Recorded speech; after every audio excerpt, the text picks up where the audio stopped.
Tride menunjuk pada konsep mengenai seseorang memiliki banyak kewarganegaraan. Itu jawaban dari kelompok. Bagaimana? Ada yang mau menambahkan? Dan dari kelompok 5, bagaimana tentang jawaban dari kami? Apakah sudah puas atau bagaimana? Sudah, terima kasih. Terima kasih kelompok 5.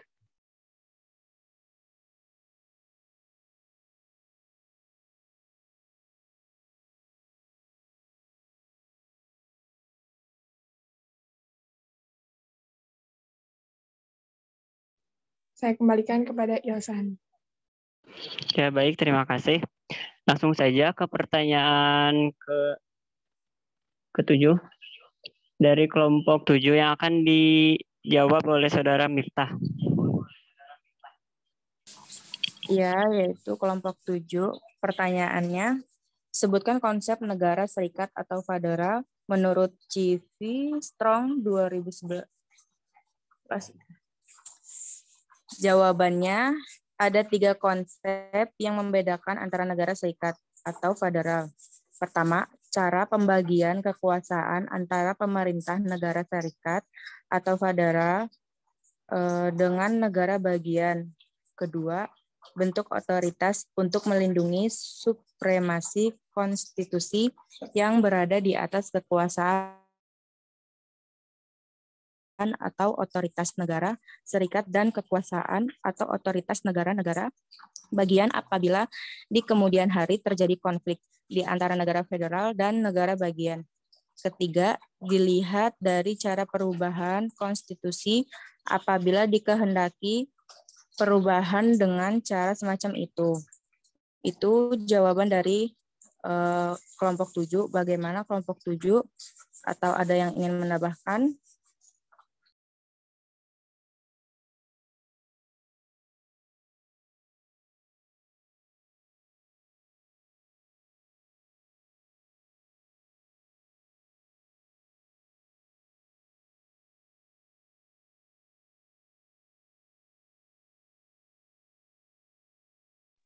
Bagaimana kelompok 7? Apakah sudah puas?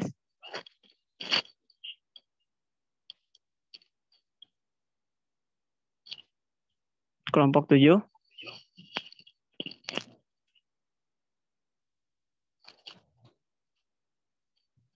Baik, tidak ada yang menjawab ya. Langsung saja ke pertanyaan berikutnya, yaitu dari kelompok 10 yang akan dijawab oleh Citra Lestari.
Tidak ada ya.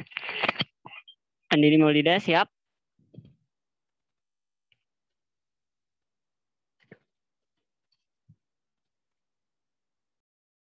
Siap. Nomor berapa? Pertanyaannya apa? Pertanyaan kelompok 10.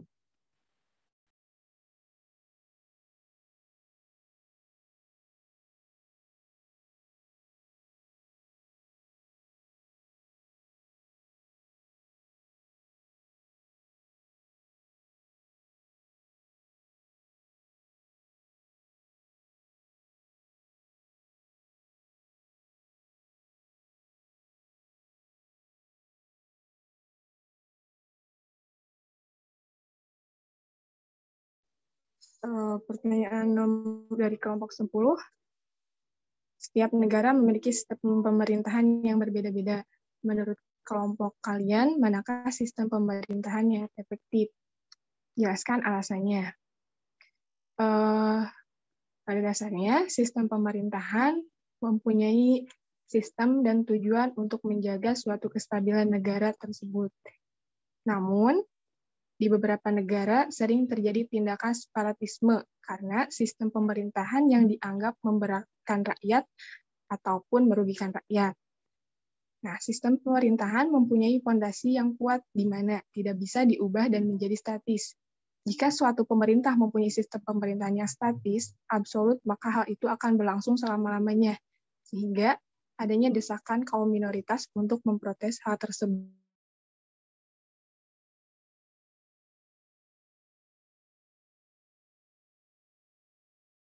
Pada umumnya, dari negara-negara dunia menganut beberapa sistem, adanya sistem pemerintahan lain dianggap sebagai variasi atau kombinasi dari dua sistem pemerintahan. Seperti misalnya negara Inggris dianggap sebagai tipe ideal dari negara yang menganut sistem pemerintahan parlemen. Bahkan, Inggris disebut sebagai negara Mother of Parliament atau Inner Parliament. Sedangkan Amerika Serikat merupakan tipe ideal dari negara dengan sistem pemerintahan presidensial. Nah, kedua negara tersebut disebut sebagai tipe ideal karena menerapkan ciri-ciri yang dijalankannya. Inggris adalah negara pertama yang menjalankan model pemerintahan parlementer. Amerika Serikat juga sebagai pelopor dalam sistem pemerintahan presidensial. Kedua negara tersebut sampai sekarang tetap konsisten dalam menjalankan prinsip-prinsip dari sistem pemerintahannya.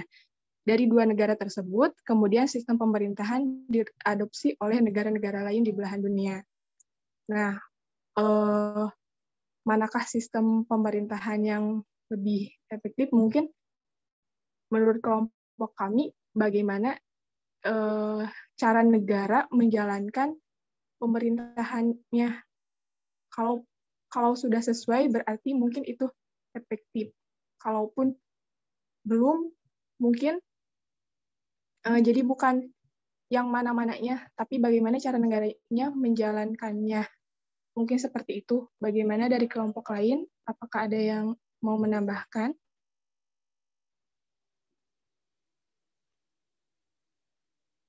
Atau dari kelompok yang mempertanyakan pertanyaan tersebut, bagaimana menurut tanggapan kalian?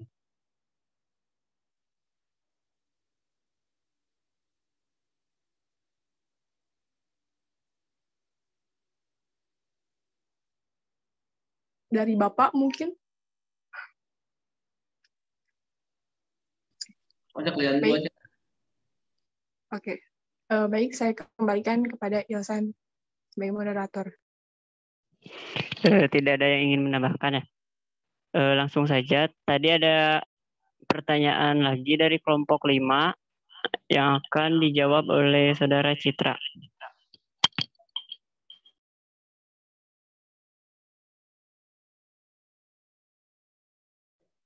Baik, saya akan menjawab pertanyaan dari kelompok 5, yaitu dari Hayah. Pertanyaannya, pada tahun 1946, keluarlah maklumat Wakil Presiden yang isinya itu mengubah sistem pemerintahan presidensial menjadi parlementer.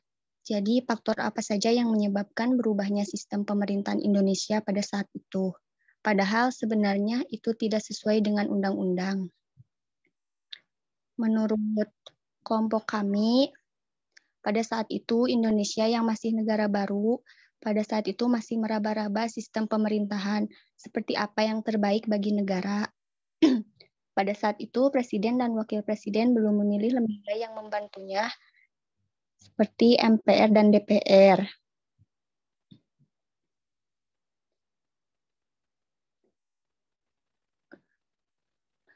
Pembangunan negara sebagai badan legislatif. Perubahan sistem pemerintahan Indonesia dari presidensial ke parlementer. Sistem parlementer dipegang presiden sebagai kepala negara dan parlemen yang diketuai Perdana Menteri sebagai kepala pemerintahan. Pergantian sistem pemerintahan dari presidensial ke parlementer berarti bergesernya pemerintahan dari presiden ke perdana menteri. Selain itu, sistem parlementer bertujuan meningkatkan kebebasan demokrasi dibandingkan sistem presidensial, di mana presiden memiliki kedudukan mutlak. Kalau untuk faktornya, tadi sudah disebutkan bahwa Indonesia yang masih negara baru saat itu masih meraba-raba sistem pemerintahan seperti apa yang terbaik bagi negara. Bagaimana Haya? Ada yang ingin dipertanyakan lagi? Apa sudah puas dengan jawabannya? Baik, sudah puas tentang itu apa pembahasannya. Terima kasih kelompok 4. Ya, sama-sama. Bagaimana untuk kelompok lain? Ada yang ingin menyanggah atau ingin menambahkan? Cukup. Ya, baik. Saya kembalikan kepada moderator. Ya, baik. Terima kasih kepada rekan-rekan saya yang sudah menjawab pertanyaannya. Sekian dari kelompok kami. Saya serahkan kepada Bapak. Terima kasih.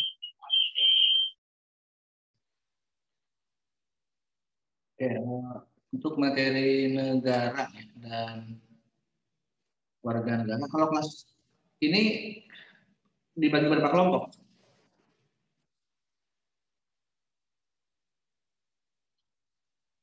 Bab negara dan warga negara. Bapak maaf, ada kelompok 7 yang pertanyaannya belum terjawab. Ini menanyakan kelompok 7-nya. Silakan lanjut dulu. Dari kelompok 7, pertanyaannya adalah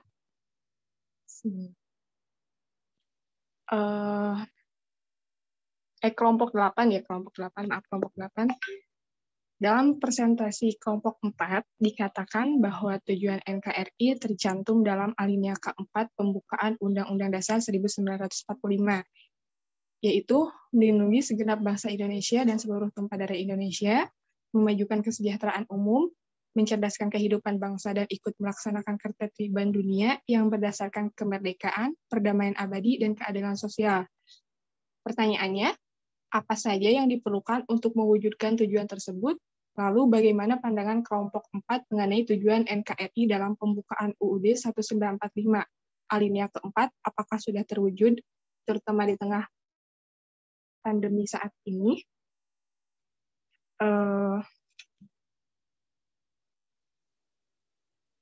Hal yang perlu dilakukan, mungkin yang pertama diperlukannya ketertiban.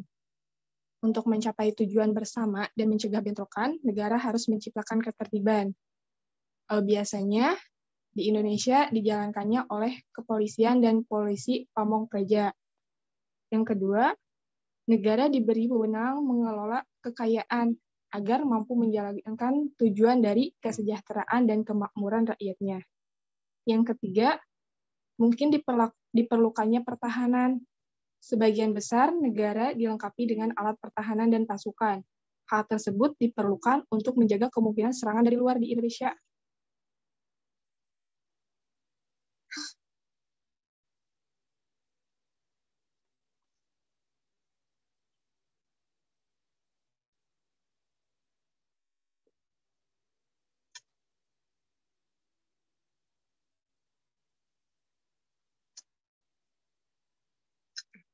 Baik, maaf ya. Yang pertama, sebelumnya, barusan keluar, kami kelompok 4 sudah menjelaskan atau belum ya?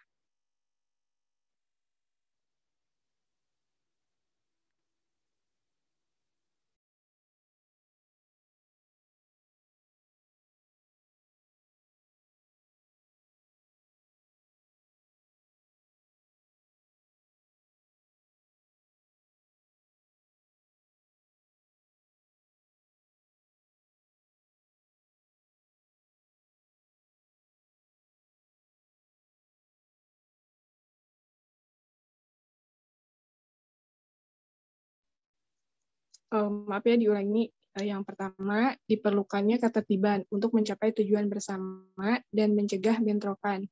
Negara harus bisa menciptakan ketertiban, seperti di Indonesia dijalankan oleh kepolisian dan pamong praja. Yang kedua, negara diberi wewenang mengelola kekayaan agar mampu menjalankan tujuan dari kesejahteraan dan kemakmuran rakyatnya. Terus yang selanjutnya, diperlukan pertahanan. Sebagian besar negara dilengkapi dengan alat pertahanan dan pasukan. Hal tersebut diperlukan untuk menjaga kemungkinan serangan dari luar. Di Indonesia diemban seperti oleh TNI. Yang selanjutnya, menegakkan keadilan. Keadilan mutlak dijalankan di setiap negara. Jadi keadilan diwujudkan melalui badan-badan peradilan. Itu mungkin yang harus dilakukan untuk mewujudkan tujuan NKRI. Lalu bagaimana, apakah pada saat ini, saat pandemi ini, apakah sudah terwujud tujuannya? Mungkin kalau secara sempurna, mungkin belum. Tetapi setidaknya sudah dan sudah melaksanakan untuk mewujudkan tersebut. Seperti kan sekarang mencoba untuk mengobati yang terkena COVID, terus memberikan bantuan-bantuan sosial untuk membantu kesejahteraan rakyatnya, dan lainnya.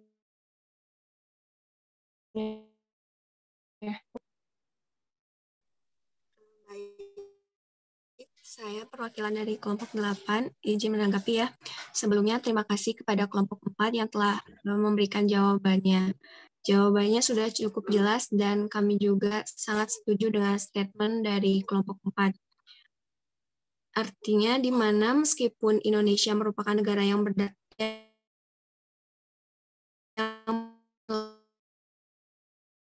hak dan kewajiban warga negaranya. Tapi di situasi sulit seperti sekarang ini, apalagi pada saat virus COVID-19 menyebar luas di Indonesia, ternyata pemenuhan hak dan kewajiban masyarakat dirasa kurang terpenuhi dan terlindungi, sebagaimana tadi telah dijelaskan oleh kelompok 4. Artinya, banyak masyarakat yang masih kesulitan mencari nafkah demi sesuap nasi, dan banyak juga oknum yang berkuasa malah tidak begitu peduli. Kemudian, saya juga akan menanggapi jawaban pada pertanyaan yang diperlukan untuk mewujudkan tujuan tersebut. Nah, dari kelompok 4, sedikitnya sudah membaca dan mengkaji ulang mengenai jawaban dari pertanyaan tersebut. Mungkin singkatnya, kami telah membaca artikel yang di dalamnya menyatakan bahwa Ibu Puan Maharani mengatakan bahwa dalam mewujudkan tujuan negara tersebut, yaitu tujuan NKRI dalam alinea keempat pembukaan Undang-Undang Dasar tahun 1945, diperlukan politik pembangunan untuk dapat mengelola, mengatur, dan mengendalikan sumber daya bangsa dan negara yang diarahkan untuk membangun kekuatan nasional. Berarti itu sudah berhubungan dengan apa yang telah kelompok 4 jelaskan. Mungkin dari kelompok 8, sanggahan dan juga komentarnya dicukupkan sekian. Sekali lagi, terima kasih kepada kelompok 4 yang telah memberikan jawabannya. Ya, terima kasih kelompok 8 atas sanggahan dan komentarnya. Sangat membantu untuk kelompok 4. Saya kembalikan kepada Ilsan.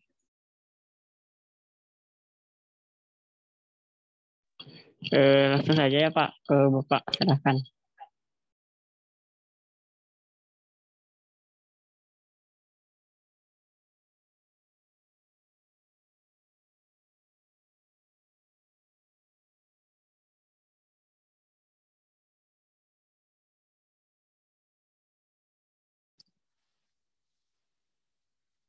Sudah selesai nih diskusinya?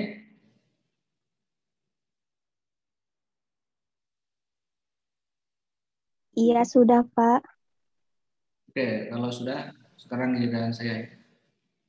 Ini mesti pada hadir nggak supaya yang bisa on cam untuk on cam kan? Biar jelas masih ada yang hadir atau tidak.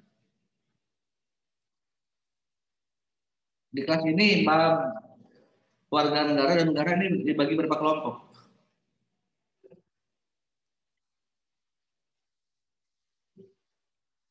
Izin menjawab, Pak. Untuk kelompok negara itu satu kelompok dan warga negara itu satu kelompok. Kalau minggu lalu bahasan tentang apa? Minggu lalu?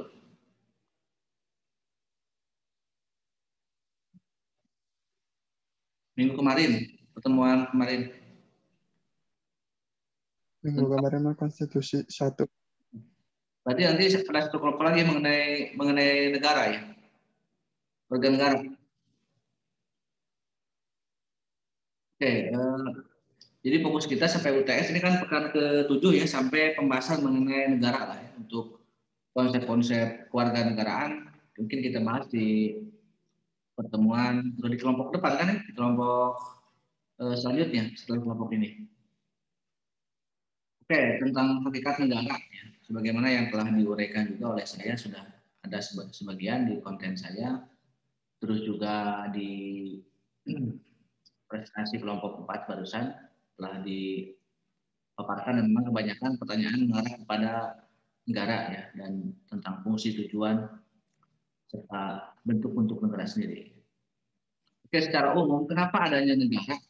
Dalam istilah modern, negara nation ya, nation state, atau negara hukum, rule of law, dan Rechtsstaat dalam bahasa Belanda. Di mana negara itu memiliki, selain memiliki pengertian, memiliki sifat, ya, fungsi, dan syarat, bahkan usul terbentuknya negara. Di mana memang prinsipnya sebenarnya negara itu kan untuk mengatur ya sebuah organisasi. Sebelum memasuki era modern pun negara itu sudah ada negara dalam bentuk monarki atau kerajaan.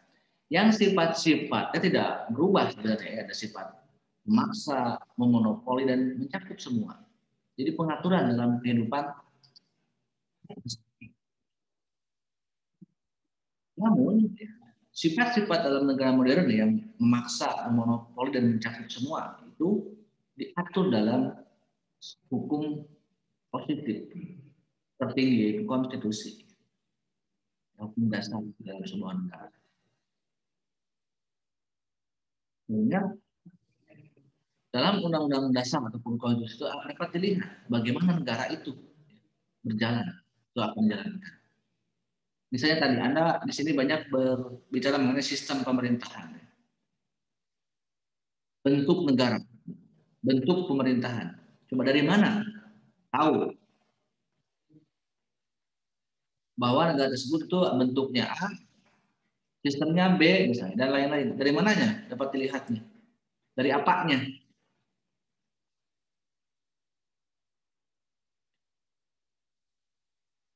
Coba bentuk negara Indonesia apa? Bentuk negara Indonesia?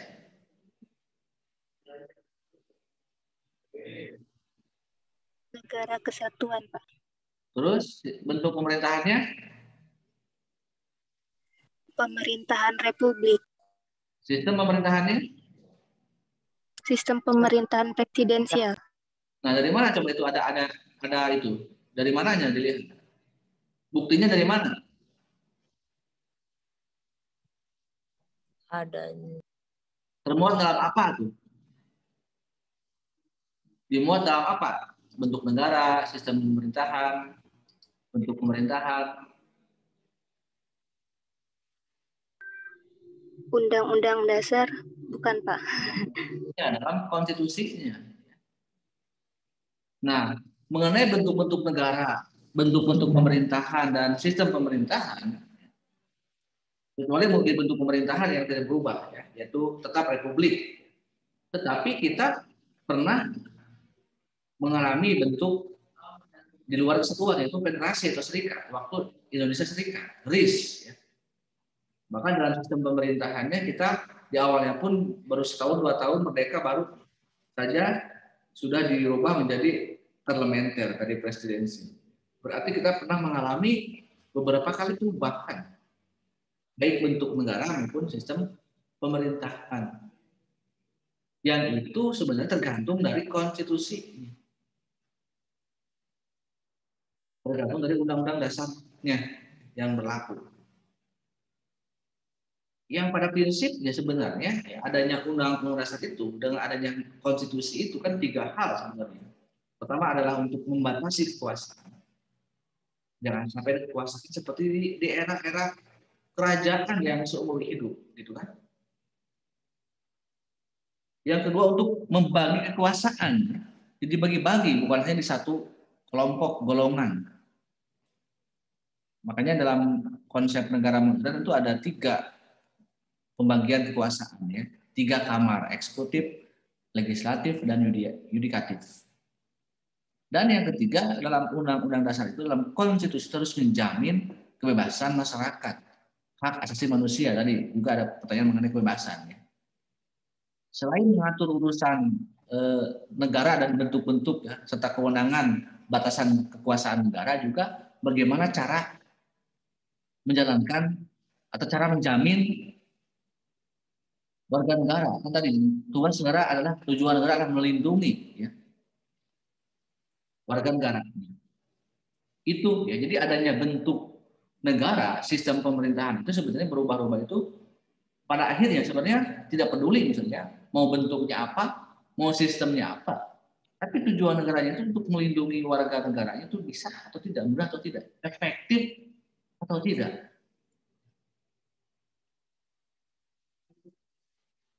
Itu ya kurang lebih mengenai membentuk sistem, ya, dan tujuan negara. Mengenai negara kesatuan, ya. Dalam Undang-Undang Dasar 45 yang sekarang kan diamandemen, ya. Waktu kita menggunakan undang-undang sekarang dengan berbentuk negara serikat, terus oleh dekret presiden dikembalikan lagi ke yang aslinya, sebagaimana negara ini merdeka dengan bentuk negara kesatuan dan republik serta presidensil, ya. Tetapi Anda lihat hasil amandemen 45. Sekarang negara kita benar negara kesatuan atau tidak? Tadi tentang nah ini ada pertanyaan mengenai tadi, ya, hubungan pusat dan daerah tentang desentralisasi. Kemudian dengan adanya otonomi daerah yang digagas oleh para tokoh reformasi dengan revisi Undang-Undang Dasar 45 yang awalnya merevisi mengenai batasan dan pembagian kekuasaan, merebet ke hal-hal yang lain, ya, ke pemerintahan pusat dan daerah. Yang dulu memang dalam konsep negara kesatuan itu sentralisasi kekuasaan nampak lebih dominan, ya. Tapi memicu kesenjangan di masyarakat.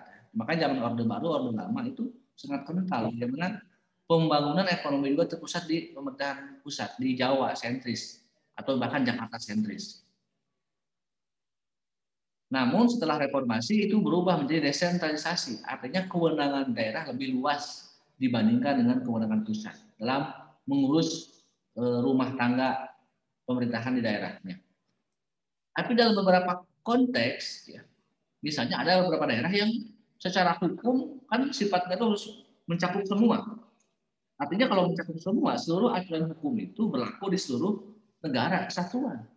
Tetapi bagi wilayah-wilayah yang dianggap memiliki otonomi khusus, itu tidak berlaku semua aturan undang-undang dasar, bahkan undang-undang. Aceh itu punya undang-undang tersendiri. Papua diberikan otonomi khusus. Bahkan Yogyakarta daerah istimewa. DKI daerah khusus ibu kota.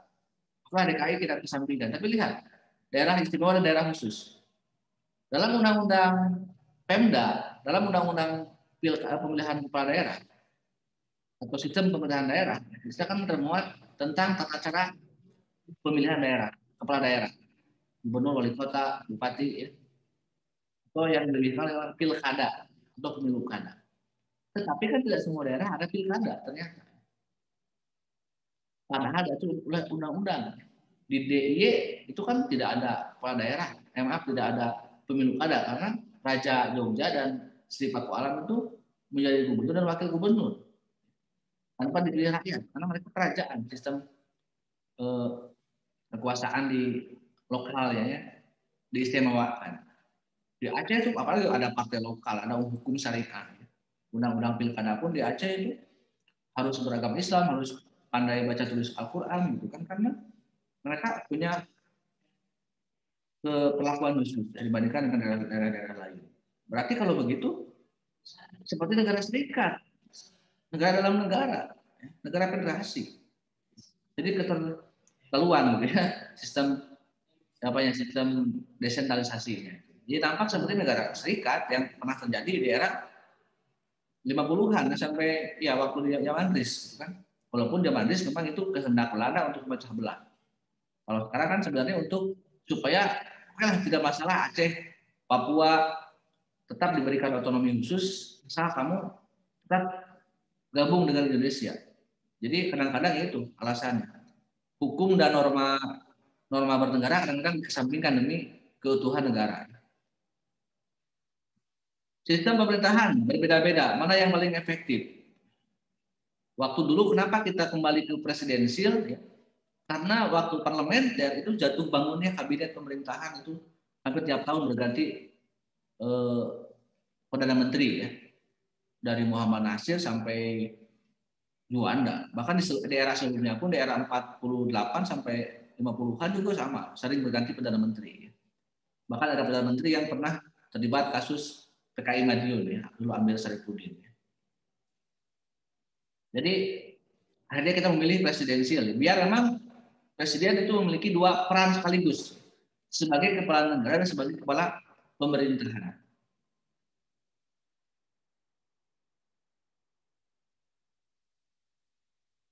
Nah, persoalan tadi alasan kenapa berubah menjadi parlementer tadi sudah ada alasan darurat ya waktu kita awal kemerdekaan.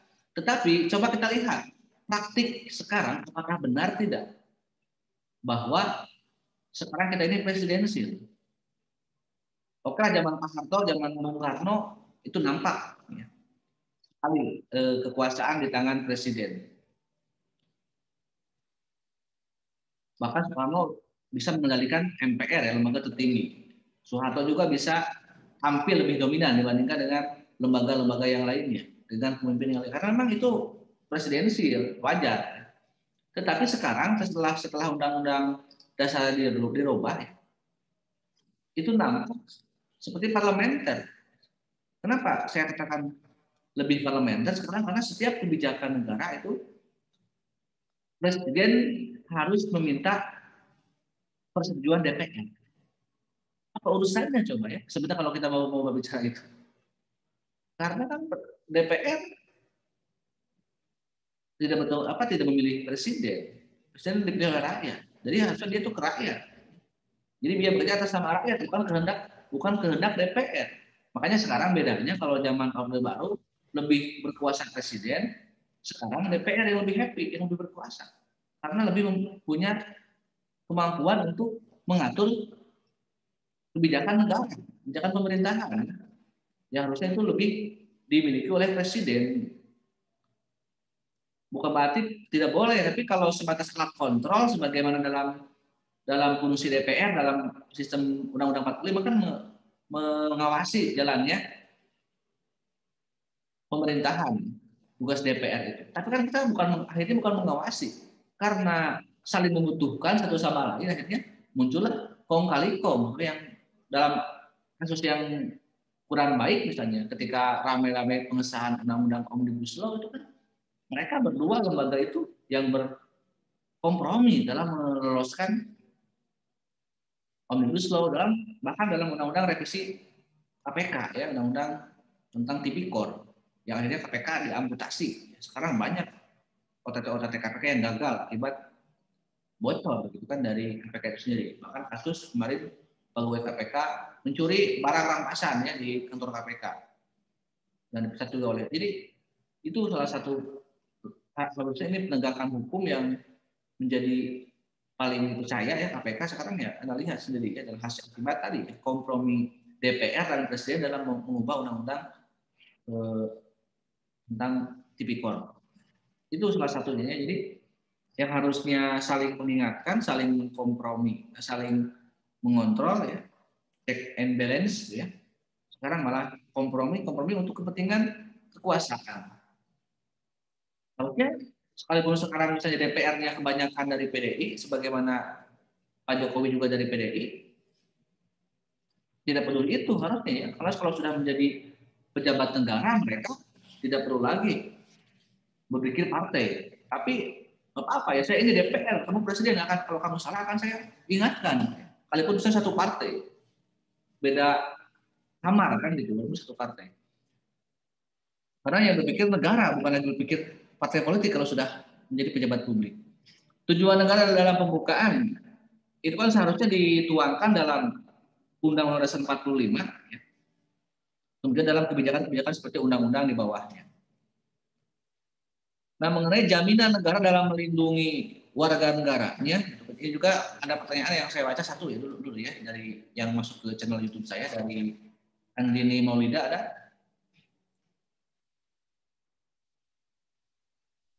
Iya Pak, ada. Seorang warga negara salah satunya diakui dijamin dalam memperoleh pekerjaan, mendapatkan kehidupan yang layak. Memang dalam Undang-Undang Dasar, dalam konstitusi kita sebagai jaminan hak asasi manusia, ya, itu negara itu memiliki kewajiban berperan dalam melindungi kita, ya, lahir batin. Tetapi nanti kalau hubungan antara hak dan kewajiban sebagai warga negara, ada prinsip yang harus Anda pahami, ya, bahwa memang tidak semua hak warga negara itu harus disertai dengan kewajiban negara untuk memenuhinya. Ya kalau mampu ya nggak apa-apa sih. Karena kan dalam masalah pendidikan aja kan, masalah pendidikan yang paling utama, yang paling besar dalam APBN itu kan belum 100% juga kan akhirnya pendidikan juga dapat gratis, masih harus bayar juga dalam beberapa aspek. Kalau masuk pendidikan tinggi. Dalam bidang kesehatan juga contohkan masalah COVID juga ya, masih belum efektif, bahkan masih banyak kasus korupsi juga sebenarnya yang dikorupsi di tengah-tengah pandemi aja banyak korupsi, apalagi di daerah normal kan, berarti masih banyak yang tega dalam hal ini para pemerintah yang dalam melaksanakan tujuannya. Jadi itu, jadi tidak semua. Jadi menjamin itu bukan berarti harus memenuhi, gitu kan? Bahkan yang lebih ini lagi misalnya, ya harusnya kalau mampu ya saya akan berikan, tidak boleh ada yang nganggur gitu negara itu. Tapi kan tidak itu juga ya. Lihat kemampuan negara dan memang dalam regulasi di undang-undang di bawahnya. Misalnya tentang pengelolaan alam saja kan juga tidak dijalankan, apalagi hal-hal yang praktis seperti ini, gitu kan? Walaupun itu harus sebenarnya kan? Negara misalnya memberikan jaminan setiap warga negara berhak untuk mendapatkan penghidupan yang layak, ya, tempat tinggal yang layak bagi kemanusiaan. Tapi kan negara tidak langsung memberikan rumah kepada setiap warga negara. Harusnya kalau mampu negara ya berikan rumah. Setiap warga negara harus berhak untuk mendapatkan untuk berkeluarga, ya, dan melanjutkan keturunan. Berarti berhak untuk menikah, berkeluarga. Tapi apakah negara menyediakan nggak jodoh kepada anak? Oh, negara misalnya beri aku cinta, berikan aku jodoh. Ya kan tidak juga. Walaupun dijamin ya, kita jangan sampai negara melarang hak-hak warga negaranya. Tapi kalau itu prinsipnya ya. Kalau kenapa sih katanya harus bekerja tapi tidak dikasih kerja? Tadi prinsipnya tadi ya. Tidak semua jaminan itu harus dipenuhi kewajibannya oleh negara. Karena mungkin belum mampu juga negaranya. Tapi kalau Anda masih mau ngotot, ya silakan Anda ajukan. Minta ke negara, itu hak kita. Kalau memang mampu daripada korupsi, udah aja kasih aja ke kita kan gitu. Daripada digarong oleh para investor, oleh para mafia. Buatlah misalnya rumah-rumah, buatlah lapangan pekerjaan untuk warga negara. Makanya itulah salah satu peran kita dalam bernegara, ya. Kritis, ya, aktif dalam kehidupan berbangsa dan bernegara. Oke, sekian dulu dari saya di pertemuan terakhir di setengah semester di kuliah pendidikan kewarganegaraan. Mohon maaf apabila selama perkuliahan ini ada yang kurang berkenan, dan di bulan Ramadan ini tetap ya, jangan sampai kita leha-leha dan bermalas-malasan. Harus lebih semangat lagi dalam beraktivitas. Sekian. Assalamualaikum warahmatullahi wabarakatuh.